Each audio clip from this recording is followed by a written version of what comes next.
بسم الله الرحمن الرحيم. السلام عليكم، ازيكم؟ عاملين ايه؟ يا رب الناس كلها تكون بخير.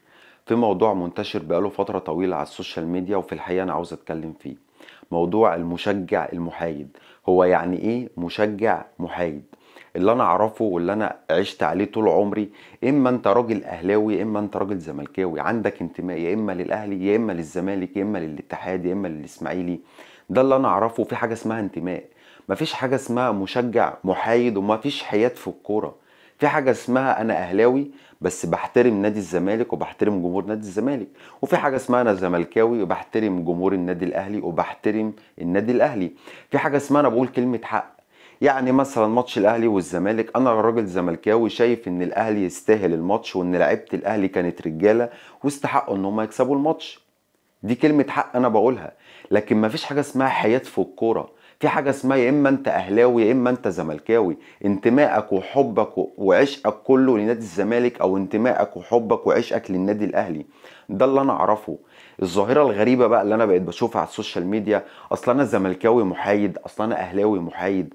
وبشوف ناس بتلبس تيشيرت نادي الزمالك وتطلع تهاجم نادي الزمالك تسف على نادي الزمالك وتطلع تفضل تتكلم كل حاجة حلوة على النادي الأهلي.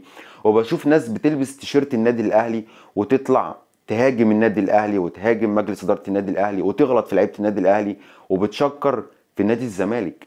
انت بتعمل كده ليه؟ وايه وجه الاستفادة غير الريتش وغير ان انت بتاخد ترند على السوشيال ميديا وغير الكلام ده كله؟ انت بينك وبين نفسك انت ايه؟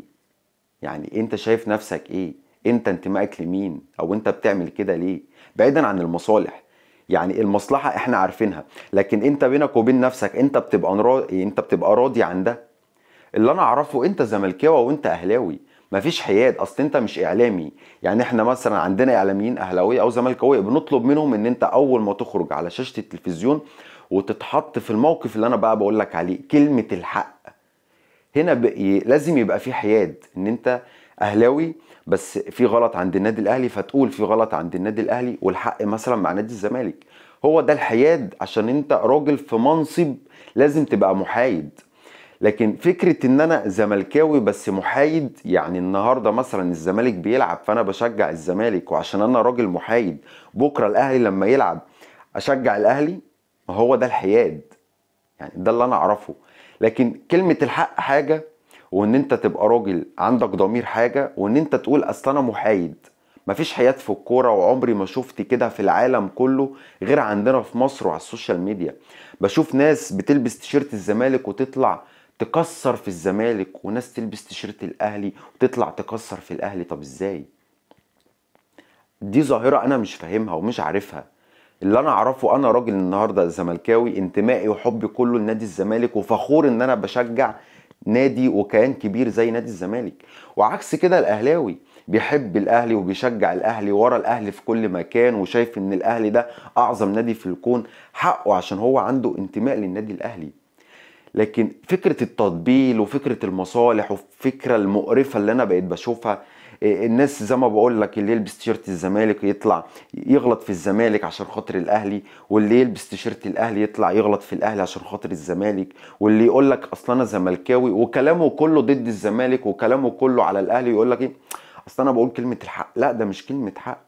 مفيش حق في اللي انت بتقوله. خلي انتمائك وولائك لنادي انت معروف. النهارده في ناس كتير زملكاويه ومشهورين على السوشيال ميديا زملكاويه ومعروفوا زملكاويتهم، بس في موقف عند النادي الاهلي بيتكلم فيه بكل ادب واحترام، عشان النادي الاهلي ده نادي كبير لازم غصب عنك تتكلم عليه بكل ادب واحترام، كيان كبير. وبشوف ناس اهلاويه بيتكلموا على نادي الزمالك بكل احترام وبكل حب وكل تقدير عشان خاطر كيان كبير اسمه نادي الزمالك وجمهور نادي الزمالك اللي بالملايين. بس ففكرة ان انت تبقى راجل محترم وراجل عندك كلمة حق، دي حاجة يعني لا غنى عنها. دي حاجة طبيعية. لكن محايد دي انا نفسي حد يفهمني يعني ايه محايد؟ يعني ايه حياد؟ طيب يعني ايه حياد في الكورة؟ مفيش حياد في الكورة والحاجة دي مش موجودة غير عندنا بس في مصر. العالم كله معروف كل واحد ليه انتمائه ايه. اللي بيشجع ريال مدريد مستحيل يشجع برشلونة، مستحيل يقول لك اصل انا محايد، مستحيل. اللي بيشجع السيتي واللي بيشجع اليونايتد واللي بيشجع تشيلسي، مفيش حاجة اسمها محايد.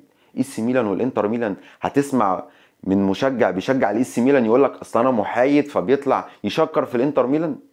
مستحيل. كلمة الحق حاجة والحياد ده حاجة. الحياد ده انا بشوفها بس في مصر، في ناس بتطلع تطبل ولجان ومصالح وقرف وعك مفيش ازبل منه. انت لو مش قد ان انت تلبس تيشيرت الزمالك وحبك وانتمائك يبقى للزمالك ما تلبسهوش، وما تقولش انا محايد ولا انا متنيل ولا انت زفت على دماغك. لا، ما تلبسش تيشيرت الزمالك. لو انت لابس تيشيرت الزمالك وانت مش فخور بيه وما بتتشرفش بيه ما تلبسهوش تاني، وانت ما تستحقش ان انت تلبسه. والعكس عند النادي الاهلي على فكره، واي حد اهلاوي هيقول لك اللي انا بقوله لك ده. لو انت مش قد ان انت تلبس تيشيرت النادي الاهلي وتبقى بتحبه وانتمائك كله وولائك كله للنادي الاهلي، برضه ما تلبسهوش. مفيش حد، اصل الاهلي مش محتاج مشجع ولا الزمالك محتاج مشجع. الاهلي مش محتاج ان حد يطلع يطبل له ولا الزمالك محتاج ان حد يطلع يطبل له. جمهور الاهلي وجمهور الزمالك كل جمهور كفيل بناديه ان هو يشيل ناديه من اسوأ الظروف ويشجعه في احسن الظروف، ويبقى انتمائه الاول والاخير للنادي بتاعه ايا كان هو ايه، اهلي او زمالك. لكن فكرة الحياد دي انا نفسي افهمها. انا بشوف ناس اقسم بالله مقززة، ناس مقرفة بتطلع على السوشيال ميديا. طب انتوا بتعملوا كده ليه؟ يعني إيه؟ انت بينك وبين نفسك انت بتبقى راضي على اللي انت بتقوله؟ لما انت النهارده زملكاوي بتشوف حاجه غلط في نادي الزمالك اطلع قولها. كلنا بنطلع نقول ونهاجم مجلس ادارتنا عشان عايزين نادينا يبقى كويس وعايزين نادينا يبقى احسن حال. والعكس عند الاهلي. واديك شفت مشاكل اللي كان النادي الاهلي فيها والجمهور كان بيعمل ايه مع اللعيبه. هل هو بيعمل كده عشان بيكره النادي الاهلي؟ لا، هو بيحب الاهلي ومش عايز الاهلي يبقى واقع، مش عايز الاهلي يبقى في مشاكل، فبيهاجم لاعيبته وبيهاجم مجلس ادارته، عايزين حل للمشاكل اللي عندنا. فهو هنا بيعمل كده حب لناديه مش شماته. فالظاهرة دي غريبة وبشوفها وبقت ناس كتير بتعملها. اللي انا اعرفه ان مفيش حياة في الكورة، في حاجة اسمها انا زملكاوي او انا اهلاوي، وزي ما بقول لك في كلمة حق بتتقال، في كلمة كويسة، في حاجة اسمها احترم جمهور المنافس او احترم النادي المنافس. غير سكة التحفيل. التحفيل موجود عندنا في مصر وكلنا بنحفل. الاهلاوية بقى لهم 3 ايام من بعد الماتش عمالين يحفلوا علينا، وعادي متقبل مدام تحفيل في سكة الأدب والاحترام، ومفيش خوض في أعراض ومفيش إهانة ومفيش. والزمالك قبل الماتش بيومين كنا بنحتفل بالذكرى الأولى للسوبر الأفريقي، واحتفلنا وجبنا التعادل بتاع ناصر منسي وضربة الجزاء بتاعت وسام. كل ده عادي. زملكاوي بتحفل، أهلاوي بتحفل. لكن زملكاوي محايد، أهلاوي محايد، دي حاجة أنا ما سمعتش عنها في العالم كله غير عندنا في مصر ومن جمهور السوشيال ميديا والصفحات واللجان الناس الغريبة والناس اللي بقت مقضيها مصالح. وللأسف هي ناس مكشوفة ومعروف عنهم انتماءاتهم ايه. مفيش واحد يعني يبقى زملكاوي ويطلع يعمل اللي انتوا بتعملوه، ولا في واحد اهلاوي يطلع يعمل اللي انتوا بتعملوه. فدي ظاهرة غريبة. اتمنى ان هي الناس ما تمشيش ورا كلام الناس دي، الشباب الصغير اللي طالع ما يسمع لهمش. في حاجة اسمها حب وانتماء وفخر وعشق لكيان اسمه الزمالك او اسمه الاهلي. كل واحد حسب ما اتربى وكل واحد حسب ما اتنشأ على حبه للاهلي او حبه للزمالك.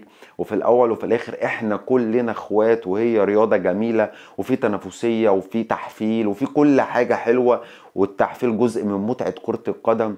فالحياة حلوة والحياة ابسط من ان انت تطبل او انت حاجة تانية مش هينفع ان انا اقولها، او المصالح او اللجان والقرف اللي احنا بنشوفوه. فدي الحاجة اللي انا مستغربة، ودي الحاجة اللي انا كنت عايز اتكلم فيها، وعايز اقول ان مفيش حياة في الكورة، اما انت اهلاوي او انت زملكاوي. معلش ان انا طولت عليك في الفيديو، بس ده الموضوع اللي انا كنت عايز اتكلم فيه. سلام عليكم.